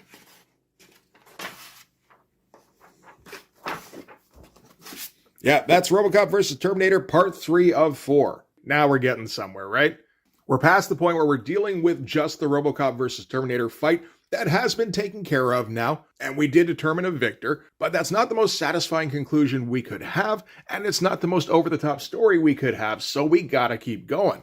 We're gonna look now at ROBOCOP versus Terminator number 4. So now we get into this one. Why don't we start with the cover? This is back to being one of the great ones. This is kind of a classic Walt Simonson pose, really. I mean, I guess it's kind of a basic pose, really. It's just the fact that the forced perspective really works. It's a little similar to the cover to Fantastic Four number 353. Here we've got Ultra RoboCop coming straight at us on his rocket boots with his upgraded armor, because I believe the body was made out of a Terminator. I mean, you can see the Terminator clavicles here. That's a dead giveaway. And with a backpack full of rockets. That's not a bad name for a band. We've also got our Terminator skull down here, and we've got all sorts of freedom fighters in the background. So yeah, I think this one promises to be just more silly fun. That's kind of been the main thing about this series, is that it doesn't take itself particularly seriously. You know, it's a RoboCop versus Terminator comic book. Like, yes, you could do that all po-faced and make it all edgy and stuff, but where's the fun in that? Where you can just do some goofy shit and blow stuff up. All right, last call on the credits. Frank Miller doing the story, Walt Simonson doing the art, John Workman doing the letters, Steve Oliff doing the colors. You can't go wrong with any of that, really. And we get our now traditional front page here, showing the number of the issue, of course, and showing a whole bunch of John Workman lettering down here. And the lettering in this case, it's going to be actually mirroring, I think, what he did in RoboCop versus Terminator number 1. Okay, maybe not mirroring, maybe taking it wholesale. Yeah, that's what he did. And the first couple of pages are going to be kind of the same thing. Because we are back in the Terminator future. We're back at that same point that we were in issue 1. So we start off with, like, explosions off in the distance. That's still such a great shot. Like, everything's silhouetted except the explosion. It's so good. More explosions, smoke, more smoke, and more John Workman lettering all over the place. One thing about John Workman, when he's doing a story that has the potential for a lot of background noise, he tends to fill up the page, and it does tend to actually add quite a bit. You know, when you got the constant woomph, bracka bracka, crunch, crumps, poom poom, all that, it does tend to add quite a bit of ambiance. And we're continuing with the same opening sequence we got before, with the narrator stating, "Peace will come, this is the last battle. These desperate, sweating things, these humans are almost gone." As, you know, dude gets stomped on by an HK, another dude gets fried. So this is, of course, from the perspective of the Terminators. Only something's different this time, because they are pushing the humans to their last gasp. They state here, one has worked its way into the center of the regional mind. Unauthorized activity, a danger exists. The hunter-killers move toward their prey. Then suddenly from on high, an enemy new to this time stream. An enemy armed and ready for war. As RoboCop flies in, again with his rocket pack, and starts blowing up Terminators left and right. Get a classic, like, pretty much Jack Kirby pose here, which shouldn't really be a surprise. I mean, I think we noted a while back, probably at the beginning of the Walt Simonson issues I started covering, that Walt Simonson's style is basically Jack Kirby's style, with the style part dialed up to 11. And we're going to get Flo come back, which I suppose could be a point of confusion, because Flo got killed at the end of the last issue. But, of course, this isn't that Flo. This isn't the one that's already gone back in time and tried to assassinate RoboCop. This is the one that's about to go back in time, because we've come around in a loop. We're back up to the point where Flo was about to jump back in time, only suddenly the cavalry arrived on rocket boots and started vaporizing everything in sight. And the narrator continues, and the course of time has changed, both on the battlefield and inside the complex the hunter-killers sought to destroy. She will not go back in time, this warrior. She will not try to kill RoboCop. She scrambles to see him. She stares in wonder at him. RoboCop, rebuilt, reborn in this terrible time. A steely angel of vengeance, pressing his attack. And the battle that was to end humanity instead brings new hope, amidst a flurry of explosions. Fun stuff, going pretty fast, I think. This is a little loose for Walt, at least in comparison to what he was doing in issue. I mean, really, in comparison to what he was doing the page previous, because this was taken straight from issue 1. You know, there's a fair amount of care in, like, the hunter-killer legs and all that. This feels like it's being done much quicker, which wouldn't be much of a surprise, I suppose. I mean, we're on the last issue of this series, and they have been coming out monthly. You know, Walt's a pretty fast artist, but at the same time, it wouldn't be a surprise if he's kind of scrambling to try and catch up at the end here.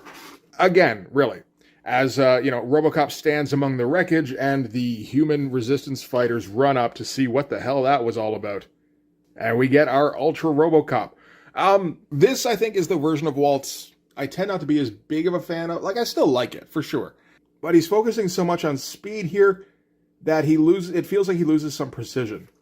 So RoboCop here ends up looking a little bit sloppy. And part of it is that this is not Walt working off a model, of course. Because this is the hybrid RoboCop Terminator body. You can tell from the shoulders, again, those clavicles. The arms are more like Terminator arms. And I think Walt's sacrificing a little bit of detail so that he can keep up with the pace here. Okay, so later that night, everyone's trying to get some sleep. Nobody sleeps particularly easy in the future because you never know when the Terminators are going to come knocking down your door. So this is about as easily as they can, I suppose. The only one who doesn't really sleep at all is Flo, because she doesn't know what to make of this new guy who's, like, very obviously a cyborg. And, you know, she goes looking for him, she finds him, and he's petting one of their dogs, and the dog is loving it. And that in itself gives her pause, because, you know, the dogs have been trained to hate anything resembling a Terminator, which RoboCop very clearly does. But the dog can sense that this cyborg is different, undoubtedly. We finally get some introductions out of the way, because we never actually got those before. RoboCop actually asks her what her name is, because, you know, he never had a chance to at the first time around. So yeah, she tells him it's Flo, and she's like, "Who are you? You're not human, not exactly." And he's like, "No, but I am your friend. Call me Murphy." And he's trying to tell her that she's safe, you know, she can get some sleep. She's like, "Nobody's safe, like, ever." And he's like, no, you actually are. I'm in touch with the Terminators.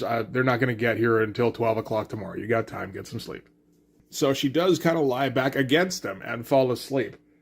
And Frank Miller's going to try and put in a little bit of a connection between Flo and Murphy that I don't know that this book has really earned, but fuck it, why not? And while she sleeps, RoboCop is left to kind of ruminate on the irony of how things turned out, about how she originally was sent back in time to kill him, and now how he's kind of traveled into the future to save her. Says he has changed the course of events, and as he thinks that, the dog disappears. Because as we previously noted, when you change the course of history, the future tends to alter slowly, giving you enough time to maybe find a time pad and jump back and change things back. But they're actually going to address it for like the first time here. Whereas like, and already the effects of the disruption manifest themselves. The dog is elsewhere now, alive or dead. Time travel, tricky business, unpredictable. By all rights, RoboCop should not exist in this time frame. And soon as the new Matrix forms, he won't. So that's apparently the explanation for what happens when you change the future, is that there's, like a slow-moving kind of machine that eventually gets around to kind of sorting things how they should be according to the new parameters. And I mean, on the one hand, I don't know exactly that RoboCop shouldn't be here because it's not like he found a time pad in, RoboCop future and traveled to the future, changed things, and then that's messing with the timeline. Like, he got there the old-fashioned way by hanging around for probably a couple hundred years. So I guess it's up for debate whether or not that should change the future in itself, except that the only reason RoboCop's here is because Flo went back in time and affected things. If there's such a thing as a master timeline, then this timeline is starting to not resemble that, and things need to change. So the follow-up line is, time, he can't have much of it left, perhaps a day, perhaps. So, okay, we've got a ticking clock element that really is established by guessing. Because in all of human history, nobody has ever changed the timeline in this particular way, so there's no real way to know what exactly is the amount of time RoboCop has left to fix things. But again, fuck it, we're not thinking about that too much. We do that, we might as well just make this video all about quantum mechanics and forget about RoboCop versus Terminator. And I don't want to do that. Okay, so the next day, the Freedom Fighters, they're grabbing the scraps of the previous day's battles. So all of the HKs, all of the Terminators that were destroyed the previous day, they're taking them. And they're going to take whatever they can use to make new weapons out of. And in the middle of shop class here, RoboCop looks up and says, "Stand back." Flo runs out of the way, and he launches himself with his rocket boots. So he detected a disturbance, and apparently what that was the Terminators decided to fire a preemptive strike using a tactical nuke. There were a few left over from back in the old days. Theoretically, they can still launch one anytime they want. Except they didn't count on RoboCop being here to fix that too. So he flies up to meet it and palms the tip of it. That's fucking ridiculous, but sure, yeah. And magnetically seals himself to the missile. Detaches his legs from his torso. And if we recall, his legs have his rocket boots. So he's going to command his legs to steer the rocket away from its intended target while his torso falls off. And that's what happens. And Walt got to draw that shit. So, okay, now we got to find out where exactly. Who knows, but, we do a quick tracking of the nuke falling to Earth and then a big old mushroom cloud. So that worked out fine. Meanwhile, RoboCop's torso is falling through the atmosphere, which, of course, he is not built to do. So he burns up on re-entry and hits the ground from, 50, 60, 70,000 feet. Get the big shot of him streaking down with the impact crater, all the explosions going every which way. Walt Simonson really has locked down exactly how to do this kind of explosion. It seems like something he can do pretty quick now that he's figured out the formula for it. And, of course, we get that big John Workman lettering here for a coom as he touches down. Flo runs up, she's assuming that he's going to be obliterated, but he is still somewhat intact because RoboCop built himself to last. And he tells Flo that she's got to get him to the factory now. So she is able to get him to a factory. I suppose this is a factory that has been pacified or something. It's not the factory where he rebuilt himself because he blew that shit up. So once she's got RoboCop inside, he uses his CD-ROM spike to take over the factory's processes and quickly start repairing him. Attaching on new legs, I think affixing new skin onto his face because the old skin got burned off. And Flo's watching him go, and she's starting to realize what, exactly the extent of Murphy's control over the factory is, which seems to be kind of total. And she's like, you control the junk. You can make it do anything you want to. They have tons of Terminators here. If you can build yourself a new body, why stop with one? And RoboCop's like, well, shit, that's a damn good idea. And we get in the last issue, when RoboCop was building himself a new body in the future, I said it'd be pretty cool if we got like Terminator skulls with RoboCop helmets on top of them. I understood why we didn't want to do that, but still it would have been kind of nice. But now we're going to get that. That's what all the RoboCops who aren't, singular command RoboCop get. And as RoboCop is building his RoboCop army, he's again musing about how far he's gotten away from his humanity because he can no longer think in terms of like he is Alex Murphy. There's no part of him anymore that was ever Alex Murphy. The only thing he's got linking him to the past is his personality, which is really just data that's been floating around in Skynet's system for the last however long. And as he realizes this, he also realizes that as a result, he is losing touch with any kind of humanity he ever had. And he can feel himself growing more and more like the Terminators. Not with the same mission to wipe out organic life, but with that same kind of cold calculation. So we get back to the Rebel camp, where the Terminators are starting to advance. And of course, the first thing to come through are the Scouts, which are Terminator dogs, or some variation on Terminator dogs. Doesn't look anything like the Terminator dog we saw in issue 3. Doesn't matter. This is what Walt wanted to draw today. And the Terminator dog gets immediately eliminated. I think that's Flo in the front line there. She's like, God, I hate those cute ones. They found us. Take your positions. They're coming. And we're going to get a sequence that kind of foreshadows the Persians out of 300. Oddly enough, it's like even before the warriors can hear the Terminators, they can feel it. The earth trembles. Yeah, that is straight Persians out of 300. Each measured step in perfect unison like a hammer blow from some angry god of thunder.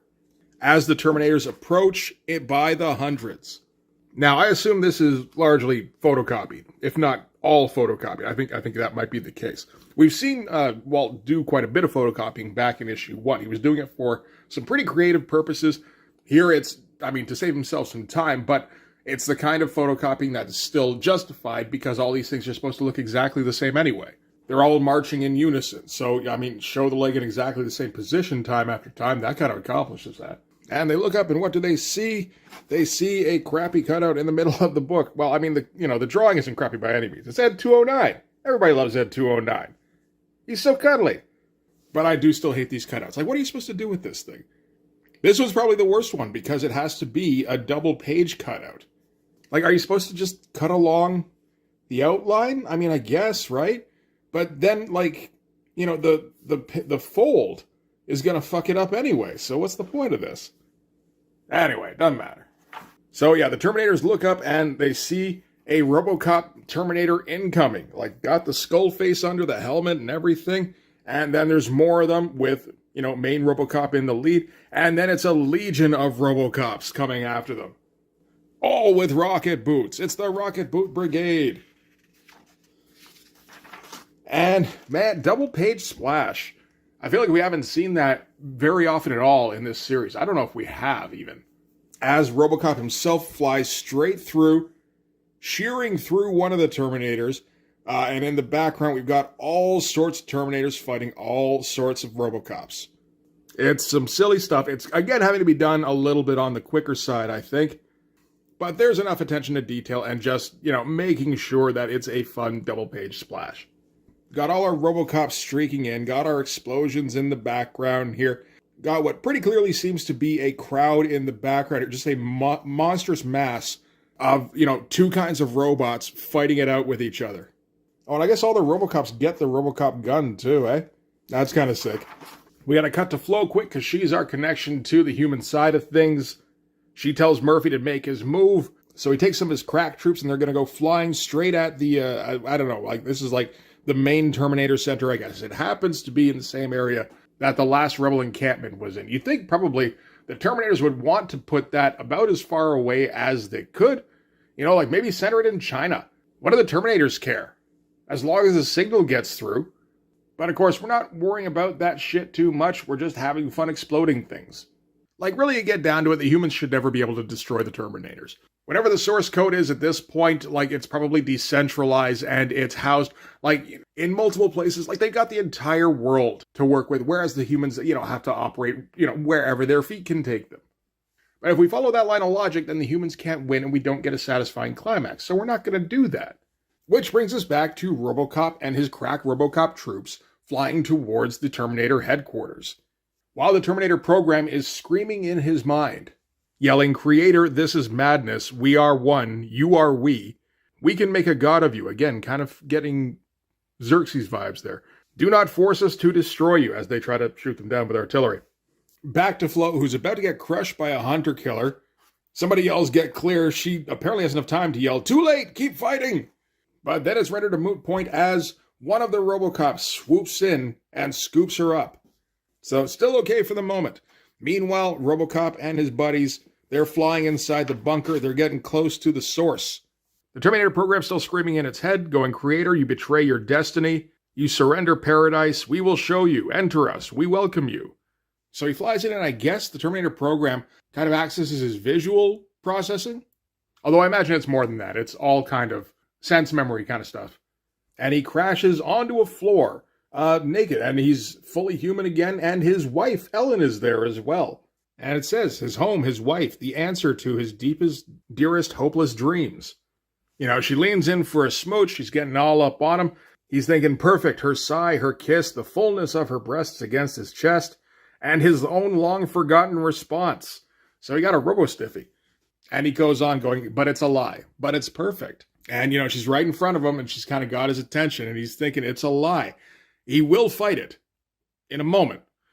And then all of a sudden, Marie, which I guess it would be the doctor who was looking after him, and Flo show up. And both of them are dressed a little bit sexy. And he's thinking, Marie and Flo, they know even his most hidden thoughts. But of course they do. That's more than we knew. Like, the impression I got before this point was just that ROBOCOP was a little bit lonely and, like, missed human connections. So, like, when Flo is trusting him and stuff, it's like, man, this is nice. I miss this stuff. And it's like, no. ROBOCOP was thinking him some thoughts, yo. And he thinks again, because this is a Frank Miller book, so we have to repeat things. It's a lie. He will fight it in a moment. And then what he's experiencing gets interrupted by information from the field as Flo gets shot down next to one of the RoboCops. And, she lies just straight up dying with a big old Terminator skull in her face. It's got a RoboCop mask on it, so it's okay now. And the Terminators are trying to sweet talk Murphy now. They're like, don't listen, creator. Do you see how temporary they are? A simple puncture and they're gone. But we are immortal, eternal. And Murphy replies, yelling, you are junk, which is what Flo kept calling them. And then he turns into RoboCop, and he repeats, junk, as he shoots his imaginary three-way in the face. See, man, this book's got everything. I don't know if you want everything it's got, but it's got it. So now RoboCop, he's out of the illusion. He's face-to-face with the central computer, I suppose. It has a fully, represented face that he can talk to, thankfully. And the Terminators say, there is still a chance, creator. You have penetrated us. You may command us to greater glory. We are one. You are we. We will make you a god. Except for a program that can see RoboCop's deepest desires, it should know that RoboCop doesn't want to be a god. He wants to serve the public trust, protect the innocent, and uphold the law. And so RoboCop tells the Terminators to shut up and die as he flips them off with his CD-ROM spike, inserts it in the input, and, I suppose, blows up all the Terminators. While we get the progressively larger die, die, die. That is getting, cartoonish, where John Workman's taken up most of this page by the end of it. And then he blows up the facility itself with the biggest die of all as RoboCop goes soaring. And with that, I suppose, the Terminators are all dead.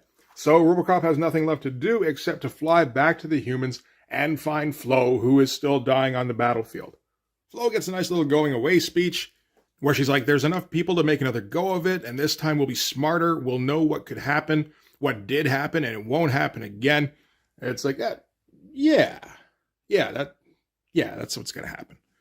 All this junk, all this metal garbage, it'll all get shoved aside. There'll be kids, the kind that laugh. You know those laughing kids, right? There'll be those. And there'll be trees and flowers. I loved flowers. And then she dies. And RoboCop says, sleep, my friend. You will wake in a better place, I promise. So that is most of the story told, really. But we still got a few pages left where we could wrap up a couple more things. So why don't we do that, I suppose? So victory in this time, but that's not good enough. One more trip back in time. So RoboCop found himself another time pad, and he's going to teleport back to RoboCop future. And we get a screech of tires with somebody yelling crazy broad. Is that photocopied from the first one? I think it is. Yes, it is. Only the first time it was Flo teleporting back in time. Here it's something teleporting in. But no, that is a big old bag of flesh. And the taxi driver's all stammering to himself like, you're no broad. Could have sworn I saw broad there for just a second, but you're no broad. That's for darn sure. I don't know what you are, but I'm giving you no trouble, okay? And the flesh bag responds saying, okay. So the reason there's a flesh bag is that you can't just send metal back in time. That was set up way back in the first Terminator movie. If you're going to send back anything metal, it has to be encased in flesh. Terminators got around that because all the T-800 models were infiltration droids anyway. They were already encased in flesh to look like humans. RoboCop, I was about to say RoboCop can't do that. I suppose he could, just craft himself a body and send it back, but that wouldn't be as much fun as just sending back a giant lump of quivering flesh. So RoboCop bursts free, get the lightning crackling off him in every direction, bursting out of the panel border. Great looking stuff. A little bit of Kirby crackle too. Man, we're going old school. Love it. And RoboCop takes off for the stratosphere because he is looking for the Skynet satellite, the original defensive system before it got hooked up to RoboCop's mind. RoboCop flies up to meet it, and RoboCop blows it away. And he thinks to himself it'll be decades before it can be rebuilt, if ever. In that time, perhaps humanity will realize the danger it represents. And then time. It all catches up with him now. In this time matrix, he has won. The Terminators have been destroyed before they were conceived. He has won. And in winning, this version of him has ceased to exist as he fades away. I feel like he got a little bit more than a day, but then again, it was just kind of a rough approximation. And then we're going to cut to Flo, who wakes up in the future, and it's a happy future, where everyone dresses in togas, and they all just kind of fall asleep on the lawn. I'm down for that future, man. Togas are comfortable. It's like just walking around in a blanket. But yeah, since RoboCop changed the past, I suppose Flo is still going to get bored in the future, Only the future looks completely different. And this Flo, of course, has no memory of ever being a freedom fighter, has no memory of a life of hardship. All she's ever known really is peace, which doesn't explain why she has the Mo haircut still. But if she didn't have that, you probably wouldn't know who she is. So that explains that. Or perhaps, like the Terminator future itself, the Mo future haircut is immutable, inevitable. One day, we will all say whoop whoop whoop. Oh, I guess that's Curly, isn't it? I fucked it all up. All right. Anyway, we're going to cut back to the ROBOCOP that belongs in the ROBOCOP timeline. And we're actually going to wrap up the subplot that we had previously where ROBOCOP was experiencing an existential crisis. Because he's walking along when all of a sudden, like a shudder comes over him, followed by a sense of danger, and nothing's wrong, nothing has changed, nothing except a feeling, a new calm. So somehow by fulfilling his purpose in the future, the present-day ROBOCOP is put at ease for the first time in a long time. I can get on board with that. And he realizes he's been running himself absolutely ragged and not going in for maintenance for days, and that he is dog-tired. So it's like, you know what, I think I'm going to go into the lab and get some sleep. And then one more response from the Terminators. Why not? Says the future. The new time matrix is almost fully formed. Only one Terminator probe has the opportunity to go back. Time displacement equipment is programmed hastily. It hums to life even as it shatters. It is their last chance. It is their only chance. Back in time, before ROBOCOP, importantly. Hated flesh burns away. The Terminator is ready to scheme, to lay the way for its final triumph. But did it arrive soon enough? You know, we get the awesome close-up on the Robo-Dog here. As it scans for life forms, it finds them in abundance. One comes close as a shadow comes over it. And turns out he went a little bit too far back. We get the repeat on time travel. Tricky business, unpredictable. Used for comedic effect this time. Not too often you see Frank do that. And the last line here, that last nasty little Terminator overshot its mark. And this seems to me like Frank going, you know what, Walt? You've been a good sport. I'm just going to let you have fun on this last page here. Because we all know how much Walt loves dinosaurs. And that's it. That's the end. ROBOCOP versus Terminator. ROBOCOP wins. So yeah, that was a good time. Like, it had a whole bunch of fun stuff going on. There was some great action. It was fast-paced. It kind of had to be fast-paced so that you wouldn't notice quite as much just how rickety the story is. Like, it is barely holding together in some places, man. You look at it for a second, it starts to fall apart. But it doesn't really matter because it just seems like Frank Miller and Walt Simonson are just having a blast doing this thing. You know, I posited back in one of the previous episodes that this mini-series was a response from Frank Miller to Hollywood about all the bureaucratic red tape, about all the studio notes, about all the test screenings. And I think that response was, you know what? You can keep all that shit, because in comics, so long as I find the right publisher, like, say, Dark Horse Comics, I can do whatever the fuck I want, and there is no budget, there are no studio notes. And if a reader doesn't like it, they don't have to buy it, and it doesn't change my bottom line at all. All the solicitations for this book were put out months ago. The only question is whether or not we need to go to reprints. I don't think they needed to go to reprints, but that would have been kind of cool. So yeah, Frank Miller and Walt Simonson proving that comics are better than movies, so long as you have the right creative team and the right publisher. And nobody minds if you get a little goofy. But for this one anyway, that is going to do it. So thanks very much for watching, guys. If you got this far, don't forget to hit like, hit subscribe if you haven't already. And right about now, you should be seeing a link to my Patreon. If you want, you can go check that out as well. But yeah, that's going to do it. Thanks again for watching, guys. I'll see you in the next one. Bye-bye.